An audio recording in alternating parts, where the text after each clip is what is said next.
તો બધાના ઘરે એવું બનતું હોય કે પેલા એ રેસીપી ના બનતી હોય અને એની વાઈફ આવે પછી એ બનાવે અને બધાને બહુ ભાવે. તો આજે જાનકી એક એવી રેસીપી બનાવે છે, સાઉથ ઇન્ડિયન ભેળ.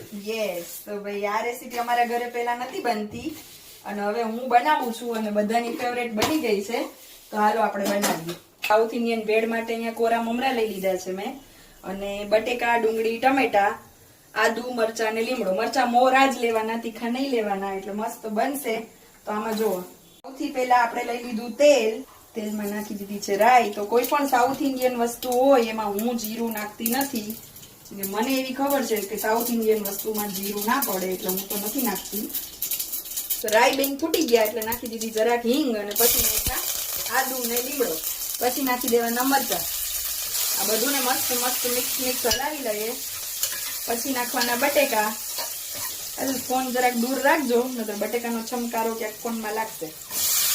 બટેકા મસ્ત નખાઈને હલાવાઈ ગયા. પછી નાખી દેવાનું મીઠું, હળદર ને મીઠું નાખી અને આપણે આ બટેકાને મસ્ત ચડવા દેશું અને પછી આપણે પલાળીશું મમરા. હવે આ શું કરે છો? હવે ભાઈ મમરાને પલાળું છું, જો ધોવું છું મમરાને. કપડા ધોય એમ ધોવાના હે? હા, કપડા ધોઈ એમ મમરાને ધોઈ નાખવાના છે.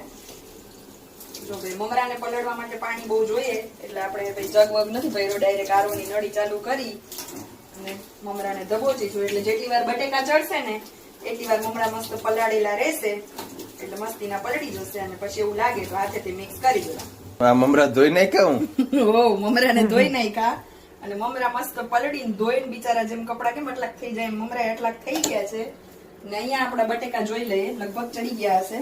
ઓ ભાઈ બટેકા પણ મસ્ત ચડી ગયા છે. અમારે બધી વસ્તુમાં તેલ ઓછું હોય. હવે આપણે એમાં નાખીશું ડુંગળી અને ટમેટા.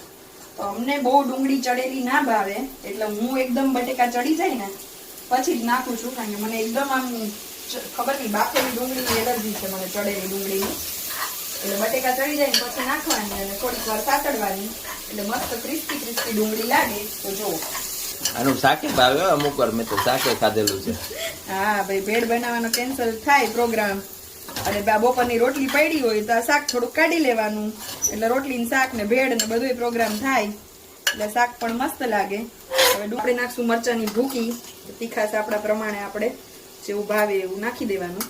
તો આમાં મસાલિયામાં ખાલી રાઈ, હિંગ, મીઠું, મરચું ને હળદર આટલી જ વસ્તુ પડશે મસાલિયામાંથી. કાઠિયાવાડીની ફેવરેટ ખાંડ. આ એકદમ ચટપટી હોય છે, લીંબુ ને ખાંડ વાળી, એટલે મસ્ત મેં ખાંડ નાખી દીધી. હવે આમાં નીચવીશ લીંબુ. તો ખાટી, મીઠી, તીખી. મમરા તો હાવ છેલ્લે પડે હું.